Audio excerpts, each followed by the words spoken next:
আল্লাহ রাব্বুল আলামিন বললেন, নবী মুহাম্মদুর রাসূলুল্লাহ, ওগো আমার বন্ধু, মাত্র ৩১৩ জন সাহাবায়ে কেরামের যোদ্ধা নিয়ে আপনি আসছেন বদরের প্রান্তরে।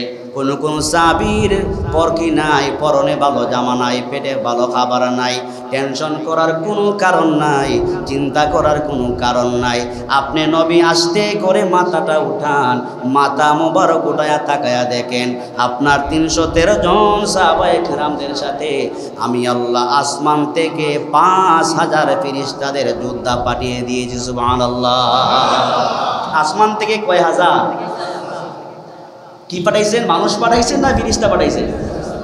আল্লাহ পাক বলেন, ইয়া রাসূলুল্লাহ, ইয়া হাবিবাল্লাহ, আমি আল্লাহ পাক আসমান থেকে ৫,০০০ ফেরেশতা, সাধারণ ফেরেশতা না, আসমানে আমি আল্লাহ পাক বাছাই করলাম। ফেরেশতাদেরও কোয়ালিটির মধ্যে ব্যবধান আছে না নাই? আমরা মানুষ, আমাদের মধ্যে যেমন তারতম্য আছে, সম্মান ইজ্জত আমাদের মধ্যে কম বেশি আছে, গায়ে শক্তিও কম বেশি আছে। ফেরেশতাদের মধ্যে সম্মানের বেলায়, কোয়ালিটির বেলায়ও কম বেশি আছে না নাই? আল্লাহ পাক বলেন, নবী মুহাম্মদুর রাসূলুল্লাহ, টেনশন করবেন না, ভয় নেওয়ার কোনো কারণ নাই। ওগো নবী, আস্তে করে মাথাটা উঠান, মাথা মোবারক উঠায়া তাকায়া দেখেন মাত্র ৩১৩ জন সাহাবী আপনার সাথে আছে। আমি আল্লাহ পাক আসমানে বাছাই করে করে স্বয়ং জিবরিল আমিনকে যুদ্ধের সেনাপতি বানাইয়া আপনি এবং সাহাবায়ে কেরামদেরকে সাহায্য করার জন্য একজন দুইজন না ৫,০০০ ফেরেশতা পাঠিয়ে দিয়েছি। জোরে কোন সুবহানাল্লাহ। ওই যুদ্ধের ময়দানে দুইজন সাহাবী ছিলেন, মুআয আর মুআউযিজ রাদিয়াল্লাহু আনহুমা। একদম অল্প বয়স, সামান্য বয়স। দুইজন সাহাবী যাইয়া বলতেছে, আবু জেহেল, শুনছি আবু জেহেল আমার নবীকে বড় কষ্ট দিয়েছে, আমার নবীকে বড় কষ্ট দিয়েছে। আবু জেহেল কোথায় আছে? আমাদেরকে একটু দেখায়া দাও। সাহাবীরা বললেন, তোমরা ছোট মানুষ, বুঝবা না, যুদ্ধের ময়দানে তোমরা পারবা না। বলে, না না পারবো, আবু জেহেলকে আমাদেরকে দেখায়া দেন। হাদিসে আসছে, কিতাবে আসছে, মুআয আর মুআউযিজ রাদিয়াল্লাহু আনহুমা, ওই দুইজন সাহাবীকে যখন আবু জেহেলকে দেখানো হলো, একদম বিদ্যুতের গতিতে তরবারি নিয়া ইসলামের চূড়ান্ত দুশ্মন, মুসলমানদের চূড়ান্ত দুশ্মন, সাহাবায়ে কেরামদের চূড়ান্ত দুশ্মন আবু জেহেলকে মুহূর্তের মধ্যে জাহান্নামী বানিয়ে দিয়েছে। আউযু বিল্লাহি মিনাশ শাইতানির রাজীম। বিসমিল্লাহির রহমানির রহিম। ইয়া আইয়ুহান নাবিয়্যু জাহিদিল কুফফারা ওয়াল মুনাফিকিনা ওয়াগলুজ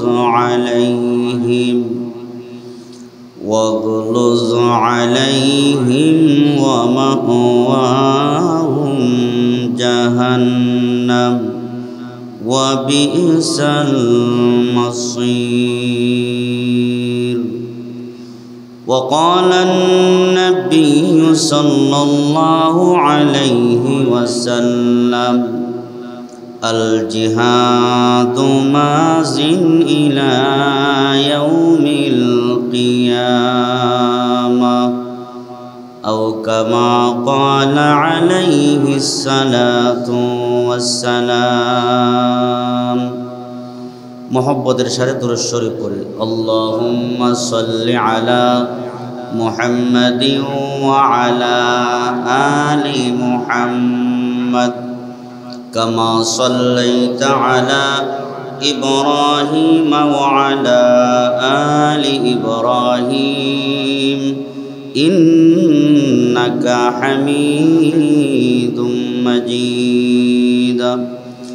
اللهم بارك على محمد وعلى آل محمد كما باركت على إبراهيم وعلى آل إبراهيم إنك حميد مجيد محبت بلن بلغ العلا بكماله كشف الدجى بجماله حسنت جميع خصاله صلوا عليه وآله আলহামদুলিল্লাহ আল্লাহ পাক রব্বুল আলামিনের দরবারে লাখো কোটি শুকরিয়া যে আল্লাহ সুবহানাহু ওয়া তাআলা আমাদের সকলকে সাইয়্যিদুল আইয়াম শ্রেষ্ঠতম দিন পবিত্র জুমার দিনে আল্লাহ পাকের কাছে সবচেয়ে দামি জায়গা মসজিদে আসার মতো সুযোগ করে দিয়েছেন। এজন্যে সেই মহান মুনিবের দরবারে সীমাহীন শুকরিয়া জানাই, দিল থেকে মোহাব্বতে বলি আলহামদুলিল্লাহ। আজকের এই পবিত্রতম দিনে আমরা সকলের পক্ষ থেকে হাজারো কোটি দুরূদ আর সালাম সোনার মদিনায় শফিউল মুজনবিন সাইয়্যিদুল কাউনাইন নবী মুহাম্মদ মুস্তাফা সাল্লাল্লাহু আলাইহি ওয়াসাল্লামের উপর আমাদের পক্ষ থেকে রব্বুল আলামিন লক্ষ কোটি দুরূদ আর সালাম পৌঁছে দিন। সকলে বলি আল্লাহুম্মা আমিন। সম্মানিত হাজিরিন, আজকের এই জুমাতে আমরা দীর্ঘ 1 বছর পরে আপনাদের এখানে রিজিকের ফয়সালা আল্লাহ পাকের পক্ষ থেকে, ঠিক না? তো কারণ উল্লেখ করার দরকার নাই, যার যখন যেখানে রিজিকের ফয়সালা হবে তার সেখানেই যেতে হবে। আপনার রিজিক যদি লন্ডনে থাকে লন্ডনে যেতে হবে, আমেরিকায় থাকলে আমেরিকায় যেতে হবে। যার যে জায়গায় রিজিক আল্লাহ পাকের ফয়সালা সে সেখানেই যেতে হবে। হায়াত মওত রিজিক দৌলত এগুলা কার হাতে? আল্লাহ পাকের হাতে। এই আমাদের সামনে দুপুরের খাবারের সময় আসতেছে। এই দুপুরের খাবারটা আমরা সবাই জানি আমরা আমাদের বাসাতে খাবো, ঠিক না? কিন্তু আপনার বাসাতে আপনার রিজিক নাও থাকতে পারে। পারে কি পারে না? হতে পারে আপনাকে রাস্তা থেকে যে কোনো একজন আপ্যায়ন করে দাওয়াত দিয়ে তার বাসায় নিয়ে যাইতে পারে। দেখা গেল আপনার বাসাতে সব আয়োজন থাকার পরেও অন্যের বাসায় আপনার খাইতে হয়েছে। এটা হলো আল্লাহ পাকের পক্ষ থেকে, রিজিক আল্লাহ পাকের পক্ষ থেকে। তো সব হালতে বিপদে আপদে সুখে দুঃখে যার প্রশংসা করব, আওয়াজ করে বলেন তিনি কে? আল্লাহ পাক। সব হালতে আমরা আল্লাহ পাকের প্রশংসা করব। বিপদে পড়লেও আমাদের আল্লাহ পাকের কাছেই চাইতে হবে, সুখে থাকলেও আল্লাহ পাকের কাছেই আমরা প্রশংসা করতে হবে, ঠিক না? এই জন্য আল্লাহ পাক আমাদেরকে পবিত্র জুমায় আসার মতো সুযোগ দিয়েছেন। এজন্যে আল্লাহ পাকের দরবারে শুকরিয়া জানাই আলহামদুলিল্লাহ। আজকের এই জুমায় আমরা আলোচনা করব আল্লাহ পাকের সূরা তাহরিম থেকে একটি আয়াত আপনাদের সামনে তেলাওয়াত করেছি। যেহেতু আমাদের সামনে ভারত এবং পাকিস্তান মোটামুটি যুদ্ধ শুরু, ঠিক না? সারা পৃথিবীতেই এক দেশ আরেক দেশের সাথে যুদ্ধ শুরু হয়েছে, ঠিক নেই? এই হিসাবে আজকের আলোচনাটা মূলত এই জন্যে, আমরা যারা মুসলমান দাবি করি আমাদের কথা ভারতের বিরুদ্ধে নয়, আমাদের কথা পাকিস্তানের বিরুদ্ধেও নয়, আমাদের কথা কোনো দেশ জাতি বংশের বিরুদ্ধে নয়। আমাদের কথা, আমাদের সংগ্রাম, আমাদের জিহাদ, আমাদের আন্দোলন সব হবে কুফরি শক্তির বিরুদ্ধে। একদিকে থাকবে ইমানদার তাওহীদি শক্তি, একত্ববাদের শক্তি, আরেক পক্ষ থাকবে কুফরি শক্তি। সারা দুনিয়াকে 2 ভাগ করা যায়, একদিকে থাকবে কুফরি শক্তি আল্লাহ বিরোধী শক্তি, আরেক পক্ষে থাকবে তাওহীদবাদী শক্তি। আল্লাহর পক্ষ থেকে যাদেরকে আল্লাহ তাআলা ঈমান আনার মতো সুযোগ দিবেন তারা থাকবে এক পক্ষ, আমরা থাকবো তাওহীদের পক্ষে, মুসলমানদের পক্ষে, ইমানদারদের পক্ষে। যখন যেখানে মুসলমান বিপদগ্রস্ত হবে, যখন যেখানে ইমানদাররা বিপদের সম্মুখীন হবে, দুনিয়ার পশ্চিম প্রান্তেও যদি হয়, আমরা যদি পূর্ব প্রান্তেও থাকি, পূর্ব প্রান্ত থেকে পশ্চিম প্রান্তের মুসলমানদের হাতে হাত মেলাবার জন্যে ইমানি চেতনা নিয়ে আমাদেরকে সামনে আগাতে হবে। এটা হলো আমাদের ইমানি শক্তি। এই শক্তিটা দিয়েছেন কে? আওয়াজ করে বলেন, এই শক্তি দিয়েছেন কে? আল্লাহ পাক আমাদেরকে সেই শক্তি দিয়েছেন। এই ইমানি শক্তিটা আমাদের আরো মজবুত হোক, সকলে বলি আমিন। আমাদের ইমানি শক্তি যত মজবুত হবে, কুফরি শক্তি তত পরাজিত হবে। তাওহীদবাদীদের শক্তি যত মজবুত হবে, ইমানদারদের শক্তি যত মজবুত হবে, কুফরি শক্তি তত কি হবে? দুর্বল হবে। ইনশাআল্লাহুল আজিজ একদিন এই উপমহাদেশ মুসলমানরা স্বাধীন করবে, বিজয় লাভ করবে, ইসলামের পতাকা আবারও উড্ডীন হবে ইনশাআল্লাহ। তো আল্লাহ রাব্বুল আলামিন এই সূরা তাহরিমের মধ্যে দুনিয়ার সকল মুসলমানদেরকে জিহাদ করার নির্দেশ দিয়েছেন। কিসের নির্দেশ? জিহাদ করার নির্দেশ দিয়েছেন। আল্লাহ নিজে বলেছেন, ইয়া আইয়ুহাল্লাযীনা ইয়া আইয়ুহান নাবিয়্যু জাহিদিল কুফফার ওয়াল মুনাফিকিনা ওয়াগলুজ আলাইহিম ওয়া মাওয়াহুম জাহান্নাম। আল্লাহকে এখানে বলেছেন যে মুসলমানদের সাথে যুদ্ধ করবে। কথা কি বুঝেননি আমার? আল্লাহ এখানে বলেছেন, ইয়া আইয়ুহান নাবিয়্যু জাহিদিল কুফফার। নবী রাসূলুল্লাহ সাল্লাল্লাহু আলাইহি ওয়াসাল্লামকে আল্লাহ তাআলা আদেশ করেছেন যে কুফফারদের সাথে, মুনাফিকদের সাথে মুসলমানদের লড়াই করতে হবে, জিহাদ করতে হবে। এই নির্দেশ কি মোল্লার না আল্লাহর? এই নির্দেশ কি মোল্লার নাকি আল্লাহর? এই নির্দেশটা মূলত আল্লাহ পাকের। তো আমরা একটু সামন থেকে যাই, তাহলে আমরা ক্লিয়ার বুঝতে পারবো, আলোচনাটা আজকের ক্লিয়ার বুঝতে পারবো। আমাদের পার্শ্ববর্তী দেশ ভারত, এরপরে হচ্ছে কি পাকিস্তান। আপনারা যারা মোটামুটি অনলাইনে আছেন সকলেই মোটামুটি জানেন পাকিস্তান ভারতে অলরেডি যুদ্ধ শুরু হয়ে গেছে, ঠিক না? আমরা কেউ যুদ্ধ চাই না, আমরা শান্তি চাই। মুসলমানরা কি চায়? কারণ আমরা উশৃঙ্খলা ইসলাম সমর্থন করে না। আপনি মুসলমান দাবি করবেন, হিন্দুদের মন্দির ভেঙে ফেলবেন ইসলামের দোহাই দিয়া, নারায়ে তাকবীরের স্লোগান দিয়া, এটা ইসলাম সমর্থন করে না, শরীয়ত সমর্থন করে না।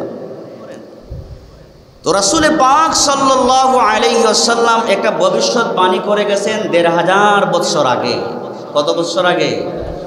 ১৫০০ বছর আগে আল্লাহর নবী ভবিষ্যৎবাণী করে গেছেন যে হিন্দুস্তানের সাথে মুসলমানদের একটা লড়াই হবে। কাদের সাথে? হিন্দুস্তানের সাথে মুসলমানদের একটা লড়াই হবে।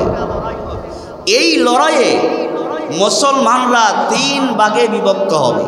কয় ভাগে? ওই লড়াইয়ে মুসলমানরা ৩ ভাগে বিভক্ত হবে। একদল মুসলমান, তারা নামে থাকবে মুসলমান, কাজে কর্মে সব দিকে তারা থাকবে মুনাফিক। সব দিকে কি? যুদ্ধ লাগার আগেই তারা ভয়ে পলায়ন করবে। ওরা বলবে, এত যোদ্ধা, এত অস্ত্র, এত সৈন্য, এত বিশাল বড় দেশ চতুর্দিকে আমাদেরকে ঘেরাও করে রেখেছে, আমরা তাদের সাথে যুদ্ধ করে বিজয় লাভ করতে পারবো না, সুতরাং আমরা যুদ্ধে লাগার প্রয়োজন নাই। এই নামদারি মুনাফিকরা যুদ্ধ লাগার আগেই তারা যুদ্ধের মাঠ থেকে পলায়ন করবে। আরেক দল থাকবে যাদের ঈমানটা থাকবে বড় মজবুত, জিহাদের ময়দানে তারা অংশগ্রহণ করবে, কাফেরদের সাথে যুদ্ধ করে করে তারা জিহাদের ময়দানে শাহাদত বরণ করবে। কি করবে? শাহাদত বরণ করবে। আমরা সবাই জানি যারা জিহাদ করে করে জিহাদের ময়দানে রণাঙ্গনে যারা শহীদ হয় তাদের মর্যাদা আছে না নাই? কম না বেশি? আমাদের মতো না। যারা যুদ্ধ করে আল্লাহর রাস্তায় জিহাদ করে, জিহাদ ফি সাবিলিল্লাহ যাকে বলা হয়, আল্লাহর এই জমিনে আল্লাহর দ্বীন কায়েমের জিহাদ যারা করে আর ওই অবস্থায় যদি তারা শহীদ হয়ে যায়, মারা যায়, তাদের সম্মান মর্যাদা এত বেশি। আল্লাহ এই শহীদদের পক্ষে কোরআনে বারবার আয়াত পর্যন্ত নাজিল করে শহীদদের মর্যাদা বাড়িয়ে দিয়েছে। আল্লাহ রাব্বুল আলামিন কোরআনে হাকিমের মধ্যে বলেন, আল্লাহর রাস্তায় যারা শহীদ হয়ে যায়, দ্বীন কায়েমের জন্য যারা শহীদ হয়ে যায়, আল্লাহর পথে জিহাদ করে করে যারা শহীদ হয়ে যায়, আল্লাহ বলেন তাদেরকে তোমরা মৃত বলবা না, বাল আহিয়া, তারা জিন্দা। সুবহানাল্লাহ। আল্লাহ তাআলা বলেন, ওয়ালা তাকুলু লিমান ইউকতালু ফি সাবিলিল্লাহি আমওয়াত বাল আহইয়াউ ওয়ালাকিন লা তাশউরুন। আল্লাহ সুবহানাহু ওয়া তাআলা বলেন, আমি আল্লাহ পাকের রাস্তায় যারা জিহাদ করে করে শহীদ হয়ে যায়, জিহাদ ফি সাবিলিল্লাহ করে করে যারা নিজের জীবনটাকে কুরবান করে দেয়, উৎসর্গ করে দেয়, ওয়া কুনতুম আমওয়াত, তাদেরকে তোমরা মৃত মনে করবা না, বাল আহিয়া, বরংস তারা হলো জিন্দা।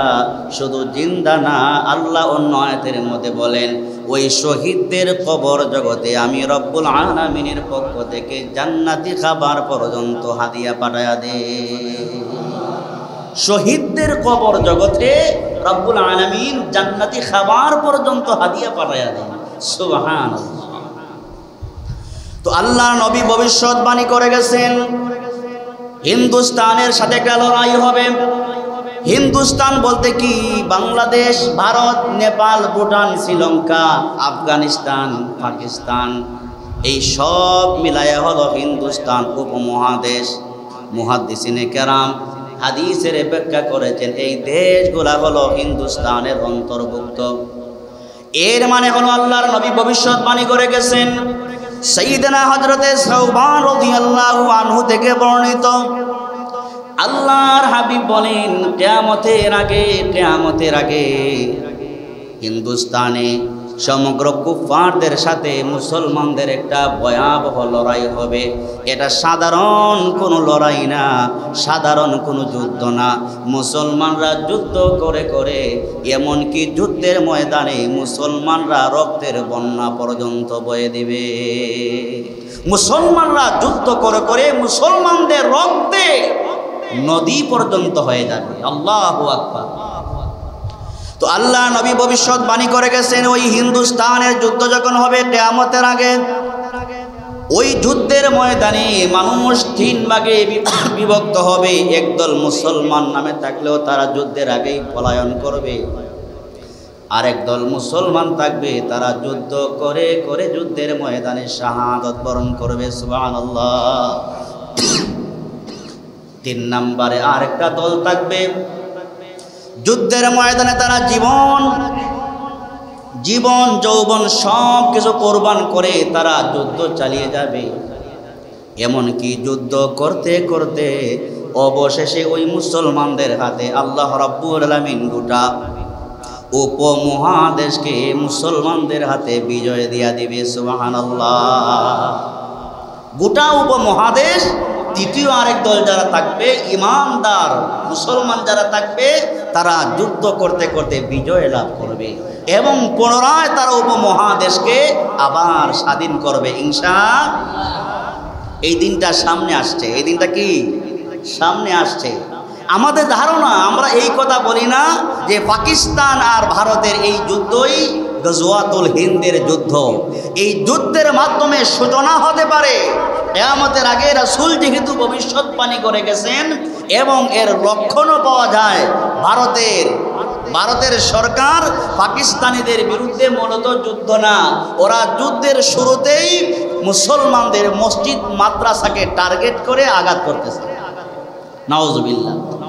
মুসলমানদের মসজিদ মাদ্রাসাকে টার্গেট করে আঘাত করা এটা এক জিনিস, আর সেনাবাহিনীর সাথে ডাইরেক্টলি যুদ্ধ করা ওইটা আরেক জিনিস। ঠিক নেই? পাকিস্তানের মুসলমানদের মসজিদ মাদ্রাসাগুলো টার্গেট করে করে তারা আঘাত করতেছে। আঘাত করে তারা প্রেস ব্রিফিং করে সাংবাদিকদের সামনে তারা এই কথা স্পষ্ট বলেছে যে আমরা সন্ত্রাসীদের আস্তানা ভেঙে দিয়েছি। নাউজুবিল্লাহ বলবেন না? আপনারা ঈমানের সুরে বলবেন মসজিদ মাদ্রাসা সন্ত্রাসীদের আড্ডাখানা হতে পারে?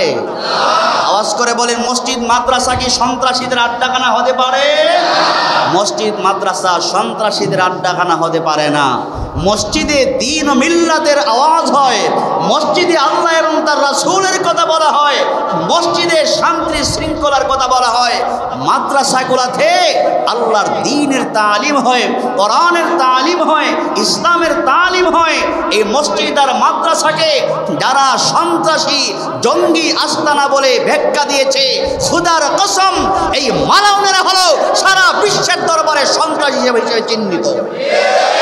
মুসলমানরা কোনোদিন সন্ত্রাসী হতে পারে না। আমরা মুসলমান যারা, আমরা ইসলাম আমাদেরকে শান্তি শেখায়, ইসলাম আমাদেরকে কি শেখায়? ইসলাম আমাদেরকে শান্তি শিক্ষা দেয়। তাহলে ওরা কি বলেছে? আমরা সন্ত্রাসীদের আস্তানায় হামলা করেছি। নাউজুবিল্লাহ।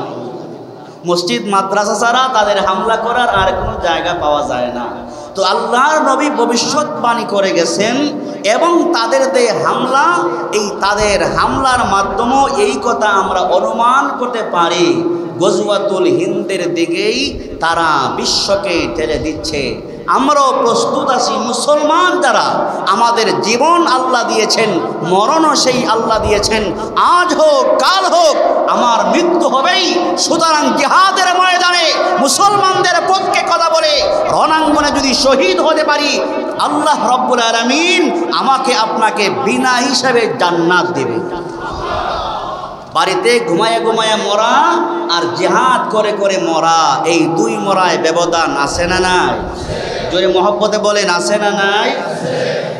তো আল্লাহ নবী ভবিষ্যৎবাণী করে গেছেন ১৫০০ বছর আগে। মুসনাদে আহমদ, নাসাই, ইবনে মাজা, এই হাদিসগুলা, এই কিতাবের হাদিসগুলাতে আল্লাহর নবী ভবিষ্যৎবাণী করে গেছেন যে হিন্দুস্তানিদের সাথে মুসলমানদের একটা যুদ্ধ হবে।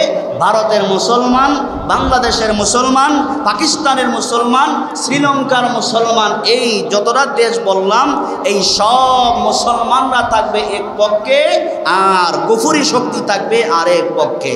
মুসলমান থাকবে এক পক্ষে, কুফরি শক্তি থাকবে কি? দুইটা দল হবে। কয়টা দল হবে? এই দুইটি দলের মধ্যেই মূলত কি হবে? লড়াই হবে। তো আল্লাহ নবী কি বলেছেন? আল্লাহ নবী বলেছেন, হযরতে সাওবান রাদিয়াল্লাহু আনহু থেকে বর্ণিত, আল্লাহর হাবিব বলেন, কিয়ামতের আগে হিন্দুস্তানের সাথে মুসলমানদের একটা ভয়াবহ যুদ্ধ হবে। এই যুদ্ধে মুসলমান যারা যুদ্ধের ময়দানে অংশগ্রহণ করবে, আল্লাহর হাবিব বলেন হিন্দুস্তানের সাথে যখন যুদ্ধ হবে, ওই যুদ্ধে যেই মুসলমানরা অংশগ্রহণ করবে, জিহাদের ময়দানে অংশগ্রহণ করার পরে আপনি যদি মারা যান, মানে আপনি যদি শহীদ হইয়া যান, আল্লাহ রাব্বুল আলামিন আপনার জীবনের সবগুলা গুনাহ মাফ করে দিয়া বিনা হিসাবে আপনাকে জান্নাতি বানায়া দিবে। সুবহানাল্লাহ। আর যদি আপনি জিহাদ করে করে শহীদ যদি না হন, জিহাদ করে করে আপনি যদি শহীদ না হন, গাজী হইয়া যদি আপনি ফিরে আসতে পারেন, তাহলে নবী বলেন ওই ব্যক্তি গাজী হওয়ার পরেও আল্লাহ রাব্বুল আলামিন তাকে জাহান্নাম থেকে মুক্তি দিয়া জান্নাতি বানায়া দিবে। সুবহানাল্লাহ। ও তাদের সাথে যেই যুদ্ধ হবে, যেই মুসলমানরা অংশগ্রহণ করবে, শহীদ হইয়া গেলে তো বিনা হিসেবে জান্নাতে চলে যাবে। শহীদ হইতে দেরি, জান্নাতে যাইতে বিলকুল দেরি নাই। ঘোষণা কার? শহীদ হইতে দি জান্নাতে যাইতে কি নাই? দেরি নাই। আর যদি আপনি যুদ্ধের ময়দানে গাজী হইয়া ফিরে আসেন, তবু আল্লাহর নবী ভবিষ্যৎবাণী করে গেছেন আপনার জীবনের গুনাহ খাতাকে মাফ করে আল্লাহ তাআলা আপনাকে জাহান্নামের আযাব থেকে মুক্তি দিয়া আল্লাহ পাক আপনাকেও জান্নাত দিয়া দিবেন। ২ নম্বরে আরেকটা দল আছে। আল্লাহর নবী বলেন আল্লাহর পয়গম্বর হযরতে ঈসা আলাইহিস সালাম পুনরায় আবার দুনিয়াতে আসবেন, এটা আমাদের জানা আছে না নাই? আরো জোরে এখন আছে না নাই? আল্লাহর নবী বলেন আল্লাহর পয়গম্বর হযরতে ঈসা আলাইহিস সালাম পুনরায় আবার দুনিয়াতে আসবেন। দুনিয়াতে আসার পরে হযরতে ঈসা আলাইহিস সালামের সাথে শরীক হয়ে অংশগ্রহণ করে যারা দাজ্জালের বাহিনীদের সাথে জিহাদ করবে, সংগ্রাম করবে, ওই যুদ্ধে যারা মারা যাবে, শহীদ হইয়া যাবে অথবা গাজী হয়ে আসবে, নবী বলেন ওই সমস্ত লোকদেরকেও আল্লাহ পাক বিনা হিসাবে জান্নাতি বানায়া দিবে। সুবহানাল্লাহ।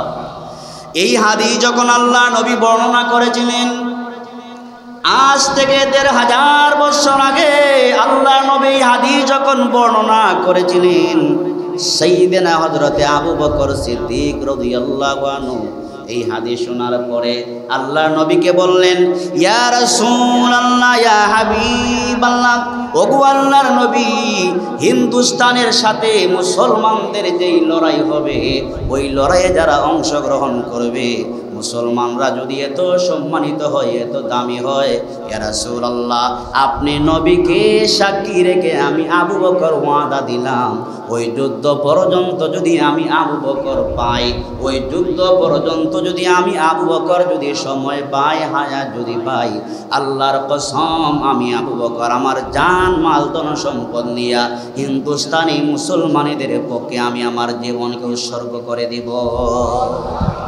ইয়া রাসূলুল্লাহ, আপনাকে সাক্ষী রেখে ওয়াদা করলাম, হিন্দুস্তানের সাথে মুসলমানদের যেই লড়াই হবে, আমি আবু বকর যদি এতটুকু হায়াত পাই, আপনাকে সাক্ষী রেখে ওয়াদা দিলাম, আমি মুসলমানদের সাথে মুসলমানদের পক্ষে লড়াই করে সংগ্রাম করে আমার ধন সম্পদ এমনকি জীবন পর্যন্ত উৎসর্গ করে ফেলব। সুবহানাল্লাহ। এটা হলো ঈমানি চেতনা, এটা হলো ঈমানি দায়িত্ব। সুবহানাল্লাহ। আমাদের ভিতরে এই ঈমানি দায়িত্ব থাকার দরকার আছে না নাই? দরকার আছে। তাহলে এই হাদিস থেকে আমরা কি বুঝলাম? এই পাকিস্তান আর ভারতের এই যুদ্ধের মাধ্যমে গজওয়াতুল হিন্দের সূচনাও হতে পারে, পারে কি পারে না? তাহলে গজওয়াতুল হিন্দের সূচনা যদি হয়েই যায়, শুধু নামাজ আর রোজার ওয়াজ করে, সুবহানাল্লাহর ওয়াজ করে, লম্বা তিনাত লম্বা তসবিহ পড়েই আর তাবলীগের তালিম দিয়েই বসে থাকলেই হবে না। আল্লাহর রাহে জিহাদ করার জন্য মুসলমানদেরকে প্রস্তুত থাকতে হবে, ঠিক কিনা?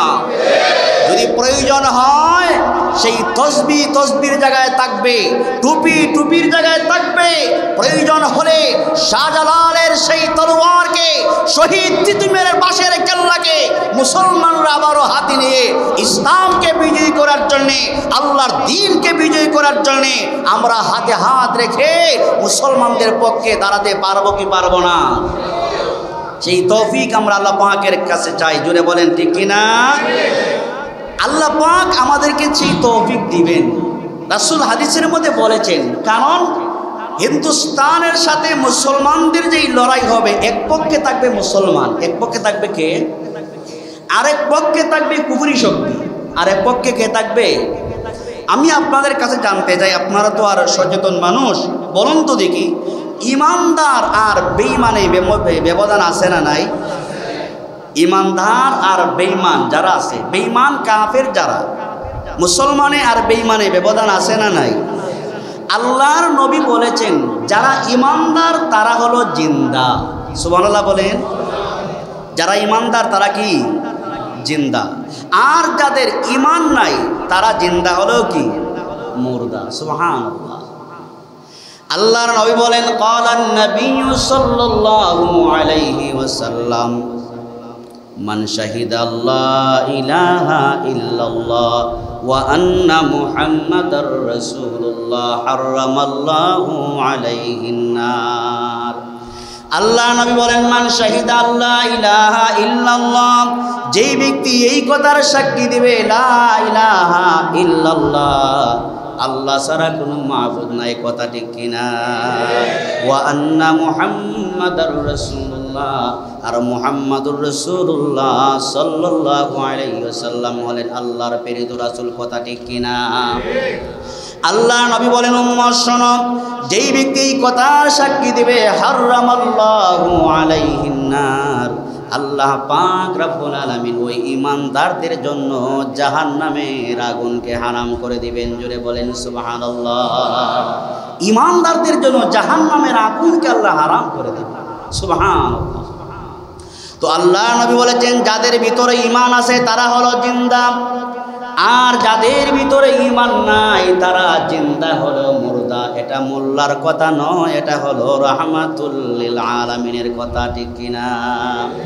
বাস্তব উদাহরণ যদি আমি আপনাদের সামনে দিতে চাই, আমাদের সকলের কম বেশি জানা আছে, বদরের যুদ্ধে মাত্র 313 জন সাহাবায়ে কেরাম ছিলেন। কতজন? আসছে না, জোরে বলেন কতজন? বদরের যুদ্ধে মাত্র 313 জন সাহাবায়ে কেরামের যোদ্ধা ছিলেন।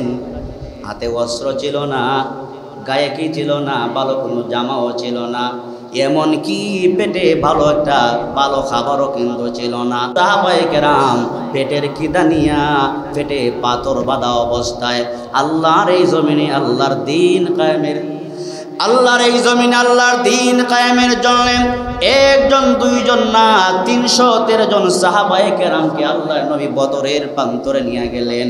ওই বদরের প্রান্তরে যারা হজে গেছেন, উমরায় যারা গেছেন, বদরের প্রান্তরে গেলে গা শিহরণ, গায়ের পশম দাঁড়িয়ে যায়। বদর মানে কি? বদরের যুদ্ধই হইল ইসলামের যুদ্ধ। বদর মানেই হইল ইসলাম, বদর মানেই হইল ইসলাম, ঠিক কিনা? বদর মানেই তো হলো ইসলাম। বদরের যুদ্ধে যদি সাহাবায়ে কেরামরা শহীদ হইয়া যেতেন, আমরা ইসলাম পাইতাম না। মাশরিক থেকে মাগরিব পর্যন্ত, শিমাল থেকে জনুব পর্যন্ত ইসলাম আসার কথা ছিল না। বদরের মাঠেই ইসলাম খতম হয়ে যেত। রাহমাতুল লিল আলামিন 313 জন সাহাবায়ে কেরামকে নিয়ে বদরের প্রান্তরে যখন হাজিরা দিয়েছেন, তাকায়া দেখলেন ওই দিকে নওজোয়ান 1000 অস্ত্রে শস্ত্রে সজ্জিত হয়ে তারা দাঁড়িয়ে আছে। আর নবীজি পরাক্রান্ত হৃদয় নিয়ে সাহাবায়ে কেরামদের দিকে তাকায়া দেখেন, আরে দুর্বল সাহাবায়ে কেরামদেরকে নিয়ে আসলাম, পেটে খাবার নাই, পরনে ভালো কোনো জামা নাই, ভালো কোনো অস্ত্র নাই। কোন সাহাবীর হাতে অস্ত্র থাকবে দূরের কথা, গাছের ডালপালা দিয়েছেন, গাছের বাকল দিয়েছেন, বাকল দিয়ে বলেছেন, সাহাবী এই যুদ্ধই হচ্ছে ইসলামের যুদ্ধ, মনে রাখবা জীবন চলে যেতে পারে, এই বদরের প্রান্তরে তোমার জীবন চলে গেলে জীবন দিয়া দিবে, তবু কিন্তু বদরের প্রান্তর থেকে কেউ পিছপা হতে পারবা না। পিছপাদার যদি হয়ে যাও, ইসলাম এখানেই খতম হয়ে যাবে। সাহাবীরা অঙ্গীকারবদ্ধ হলেন, নুকাতিলু ফি সাবিলিল্লাহি আন ইয়ামিনিহি ওয়া শিমালিহি। ইয়া রাসূলুল্লাহ, আমাদের পেটে খাবার না থাকতে পারে, পরনে ভালো জামা না থাকতে পারে, অস্ত্র না থাকতে পারে, আল্লাহর কসম আমাদের গায়ে এক বিন্দু রক্ত যতক্ষণ থাকবে, কাফেরদের সাথে, মুনাফিকদের সাথে, সমগ্র কুফফারদের বিরুদ্ধে আমাদের লড়াই চলবে, সংগ্রাম চলবে, যতক্ষণ পর্যন্ত আমাদের দেহে প্রাণ থাকবে। রাহমাতুল লিল আলামিন সাহাবায়ে কেরামদেরকে সারিবদ্ধ করে দাঁড় করিয়ে দিলেন। দাঁড় করিয়ে দিয়ে রাসূল বদরের প্রান্তরে সেজদায় পড়ে গেলেন। সেজদায় পড়ে দোয়া করলেন, আল্লাহ মাত্র 313 জন নিয়ে আসলাম, এখানেই যদি মুসলমানরা শহীদ হয়ে যায়, ইসলাম খতম হয়ে যাবে, বিজয় দোয়া আপনার হাতে। রাহমাতুল লিল আলামিন যখন করজোড়ে আল্লাহর কাছে একদম মন দিয়ে আল্লাহর কাছে দোয়া করলেন, আল্লাহ রাব্বুল আলামিন আয়াত নাজিল করলেন। সুবহানাল্লাহ বলেন। আল্লাহ রাব্বুল আলামিন আয়াত নাজিল করে বললেন, বিখামসাতি আলাফিম মিনাল মালাইকাতি মুসাউবিমিন। সুবহানাল্লাহ বলেন। আল্লাহ রাব্বুল আলামিন বললেন, নবী মুহাম্মদুর রাসূলুল্লাহ, ওগো আমার বন্ধু, মাত্র 313 জন সাহাবায়ে কেরামের যোদ্ধা নিয়ে আপনি আসছেন বদরের প্রান্তরে। কোন সাহাবীর পরকি নাই, পরনে ভালো জামা নাই, পেটে ভালো খাবার নাই, টেনশন করার কোনো কারণ নাই, চিন্তা করার কোনো কারণ নাই। আপনি নবী আস্তে করে মাথাটা উঠান, মাথা মোবারক উঠায়া তাকায়া দেখেন আপনার 313 জন সাহাবায়ে কেরামদের সাথে আমি আল্লাহ আসমান থেকে 5000 ফেরেশতাদের যোদ্ধা পাঠিয়ে দিয়েছি। সুবহানাল্লাহ। আসমান থেকে কয় হাজার? কি পাঠাইছেন? মানুষ পাঠাইছেন না ফেরেশতা পাঠাইছেন? আল্লাহ পাক বলেন, ইয়া রাসূলুল্লাহ, ইয়া হাবিবাল্লাহ, আমি আল্লাহ পাক আসমান থেকে 5000 ফেরেশতা, সাধারণ ফেরেশতা না, আসমানে আমি আল্লাহ পাক বাছাই করলাম। ফেরেশতাদেরও কোয়ালিটির মধ্যে ব্যবধান আছে না নাই?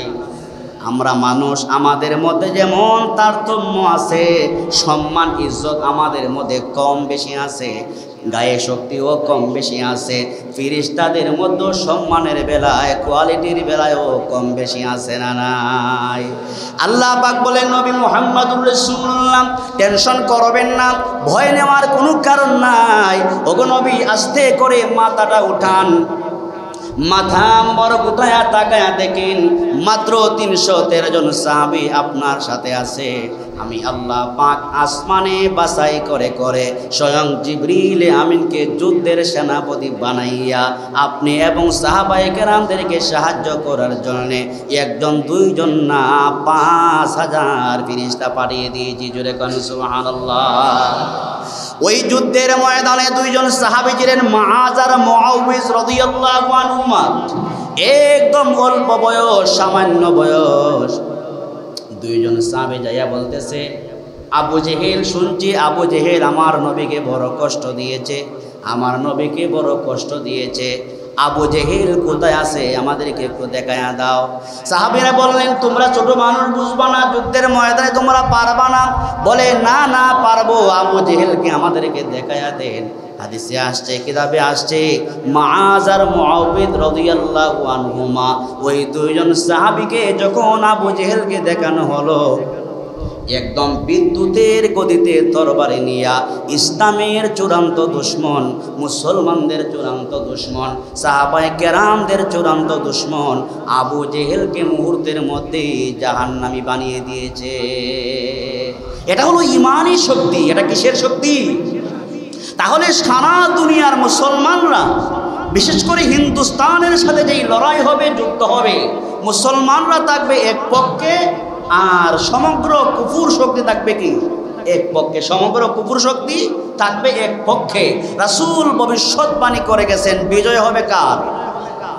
কুফুরি শক্তিদের বিজয় হবে না মুসলমানদের বিজয় হবে? সুবহানাল্লাহ, মুসলমানদের বিজয় হবে। এই বিজয়টা দিবেন কি মুসলমানদের অস্ত্রের জোরে, সৈন্যের জোরে, গায়ের জোরে, না শক্তি কার? মুসলমানদের শক্তি দেন কে? আল্লাহ পাক শক্তি দেন। মুসলমানদেরকে আল্লাহ পাক শক্তি দেন। এটা কোনো গায়ের শক্তি না, এটা হলো ইমানি শক্তি। এটা কি শক্তি? আর জোরে কোন, এটা কি শক্তি? ইমানি শক্তি। তো আল্লাহ রাব্বুল আলামিন কুফফারদের সাথে যুদ্ধ করার নির্দেশ দিয়ে বলেন, ইয়া আইয়ুহান নাবিয়্যু জাহিদিল কুফফারা ওয়াল মুনাফিকিনা ওয়াগলুজ আলাইহিম ওয়া মাআওয়াহুম জাহান্নাম ওয়া বিসাল মাসির। আল্লাহ রাব্বুল আলামিন বলেন, নবী মুহাম্মদুর রাসূলুল্লাহ, আপনি কাফিরদের সাথে যুদ্ধ করেন, মুনাফিকদের সাথে যুদ্ধ করেন। আর কাফের আর মুনাফিক এই উভয় দলের ঠিকানা হলো চিরস্থায়ী জাহান্নাম। নিঃসন্দেহে জাহান্নাম এটা শান্তির জায়গা না, অশান্তির জায়গা, ঠিক কিনা?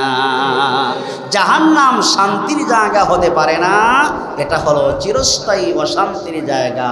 এই জায়গাতে কুফার যারা, মুনাফিক যারা, তাদের জায়গা হবে। আর আমরা যারা ঈমানদার মুমিন যারা, আমরা যারা নামাজ পড়ি, রোজা রাখি, হজ করি, যাকাত দেই, কোরআন তেলাওয়াত করি, মসজিদ মাদ্রাসার খেদমত করি, দ্বীন ও মিল্লাতের খেদমত করি, মানবতার খেদমত করি, দেশ ও জাতির খেদমত যারা করি, মানুষের সেবায় আমরা যারা নিয়োজিত, ঈমানের কারণে আমাদের জায়গা হবে জান্নাতে। আমাদের জায়গা হবে কোথায়? জান্নাতে। তাহলে জিহাদের প্রস্তুতি নেওয়ার দরকার আছে না নাই? মুসলমানদের সাথে লড়াই করবেন না কুফফারদের সাথে? মুসলমান মুসলমানের ভাই, হোক সেই মুসলমান ভারতের, হোক সেই মুসলমান পাকিস্তানের, হোক সে মুসলমান ফিলিস্তিনের, হোক সে মুসলমান বারবার বা দুনিয়ার যে কোনো দেশের মুসলমান হোক, মুসলমান হিসেবে সে আমার কি ভাই। আমি তার পাশে দাঁড়ানো আমার ঈমানি দায়িত্ব। এটা কি আমার ঈমানি দায়িত্ব। তো আল্লাহর নবী এই হিন্দুস্তানের সাথে একটা যুদ্ধ যে হবে, এটার ভবিষ্যৎবাণী আল্লাহর নবী করে গেছেন। আর বাস্তবে এই দিকেই তারা অগ্রসর হচ্ছে। কোনো একজন মুসলমান যার ভিতরে ঈমান আছে, সে তার ঈমানের তাগিদে হলেও কোনো হিন্দু ভাইদের মন্দিরে আঘাত করতে পারে। এটা ঈমান, ইসলাম সমর্থন করে না। কিন্তু আমরা কি দেখতে পাই, ফিলিস্তিনের মুসলমানদেরকে কে মারতেছে? ইহুদিরা মারতেছে। ফিলিস্তিনের মুসলমানদেরকে কে মারতেছে? ইহুদিরা মারতেছে। আমাদের পাশের দেশ ভারতে মুসলমানদেরকে কুফার শক্তি ঐক্যবদ্ধ হয়ে মুসলমানদেরকে মারতেছে। ভারতের অধিকাংশ বড় বড় মসজিদগুলোকে ভেঙে গড়িয়ে দিচ্ছে। মুসলমানদের ইতিহাস ঐতিহ্যের প্রতীক একটা ঐতিহ্যবাহী মসজিদ ছিল বাবরি মসজিদ। সেই বাবরি মসজিদকে মুসলমানরা ভেঙেছে। জুড়ে বলেন, সেই মুসলমানদের ঐতিহ্যের প্রতীক বাবরি মসজিদকে মুসলমানরা ভেঙে নাই। সেই দেশের সরকারি মদদে, সরকারি ইন্ধনে মুসলমানদের ঐতিহ্যের প্রতীক বাবরি মসজিদকে ভেঙে টুকরা করা হয়েছে। সেই বাবরি মসজিদের জায়গায় রাম মন্দির করা হয়েছে। এই রাম মন্দির করে যুদ্ধের সূচনা, যুদ্ধের দাবানল তারাই সরিয়ে দিয়েছে। এই যুদ্ধ শেষ হবে না যতক্ষণ পর্যন্ত ভারতবর্ষ মুসলমানদের কবজায় না আসবে, সেই যুদ্ধ শেষ হবে না। ঠিক কিনা? সেই যুদ্ধ তারাই সূচনা করেছে। আজ হোক কাল হোক, ভারতের বাবরি মসজিদের ইটগুলো যারা টুকরা টুকরা করেছে, খোদার কসম, আজ হোক কাল হোক, ভারতকে রব্বুল আলামিন মুসলমানদের জিহাদের মাধ্যমে ভারতকে টুকরা টুকরা করা হবে এবং সমগ্র কুফর শক্তিকে মাটির সাথে মিশিয়ে দেওয়া হবে। উপমহাদেশ আবার মুসলমানরা স্বাধীন করবে ইনশাআল্লাহ। মুসলমানরা আবার কি করবে? স্বাধীন করবে ইনশাআল্লাহ। সেই যুদ্ধ আমরা যদি হায়াত পাই, যদি আল্লাহ তাআলা আমাদেরকে হায়াত দেন, কে আওয়ামী লীগ, কে বিএনপি, কে জামাত, কে চরমোনাই, কে কওমি, কে সুন্নি, কে ওয়াহাবি, কে লাল, কে কালো, এগুলা সব বলে যায়া দল মত নির্বিশেষে ইসলামের ছায়াতলে আমাদেরকে আসতে হবে। ঠিক কিনা? সবাইকে আমাদের ইসলামের ছায়াতলে আসতে হবে, তাহলেই ইসলাম মজবুত হবে, ঈমান মজবুত হবে, ঈমান শক্তিশালী হবে, মুসলমানরা শক্তিশালী হবে। তাই আসুন আমাদের সকলকে নামাজ, রোজা, হজ, যাকাত, তাসবিহ, তাহলিল যেইভাবে আমরা পড়ি, ঠিক তেমনিভাবে আমাদের ঈমানটাকেও শানিত করার দরকার আছে না নাই? জোরে বলুন, আমাদের ঈমানকে সেইভাবে শানিত করার দরকার আছে না নাই? ঈমানকে শানিত করতে হলে যেই কাজ করলে ঈমান জিন্দা হবে, যেই কাজ করলে ঈমান শক্তিশালী হয়, সেই কাজ আমাদের করতে হবে। আল্লাহর কোরআনে নামাজের কথাও আছে, আল্লাহর কোরআনে হজের কথাও আছে, আল্লাহর কোরআনে যাকাতের কথাও আছে, আল্লাহর কোরআনে জিহাদের কথাও আছে। ঠিক কিনা? জুড়ে বলেন, জিহাদের কথাও আছে না নাই? এমনকি আল্লাহ তাআলা বলেছেন, যারা জিহাদ করে, জিহাদের দ্বারা জাহান্নাম থেকে বাঁচার উপায় হয়। জিহাদের দ্বারা জাহান্নাম থেকে কি হয়? যারা জিহাদ করে আল্লাহ তাআলা তাদেরকে জাহান্নাম থেকে মুক্তি দেন। সুবহানাল্লাহ।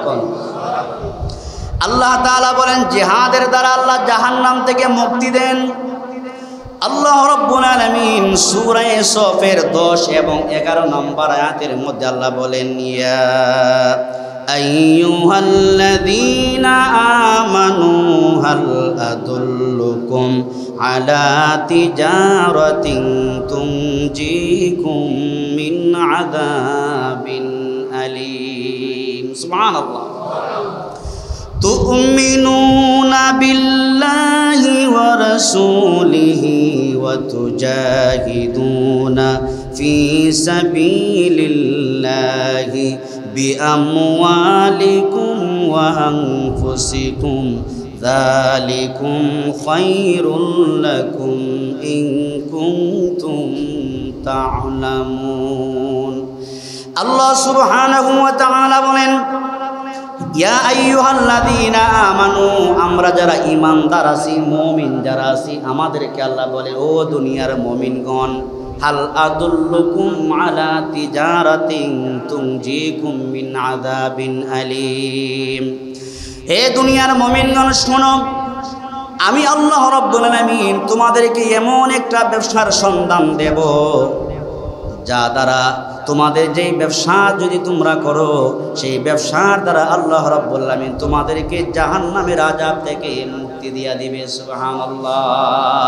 কেমন একটা ব্যবসা? সেই ব্যবসাটা হলো আল্লাহর রাস্তায়, আল্লাহর উপর, রাসূলের উপর বিশ্বাস স্থাপন করা, আর ফি সাবিলিল্লাহি বিআমওয়ালিকুম ওয়া আনফুসিকুম, নিজের জান ও মাল নিয়ে আল্লাহর রাস্তায় জিহাদ করা। সুবহানাল্লাহ।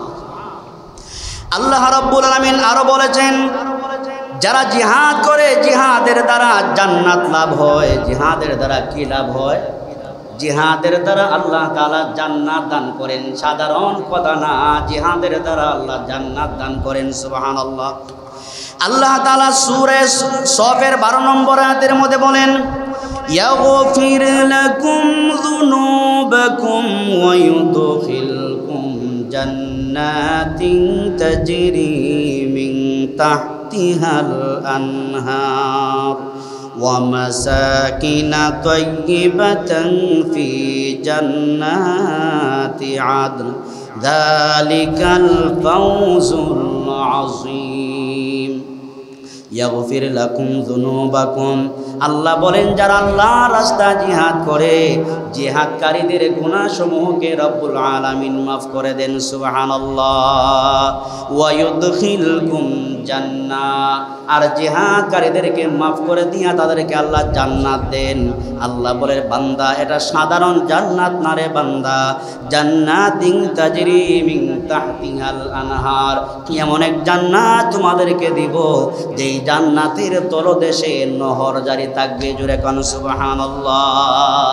সাধারণ জান্নাত না, যেই জান্নাতের তলদেশে কি থাকবে? নহর জারি থাকবে। সুবহানাল্লাহ। আল্লাহ রাব্বুল আলামিন আরো বলেন, আল্লাহর রাস্তায় যারা জিহাদ করে তাদেরকে আল্লাহ সফলতা দেন। কি দেন?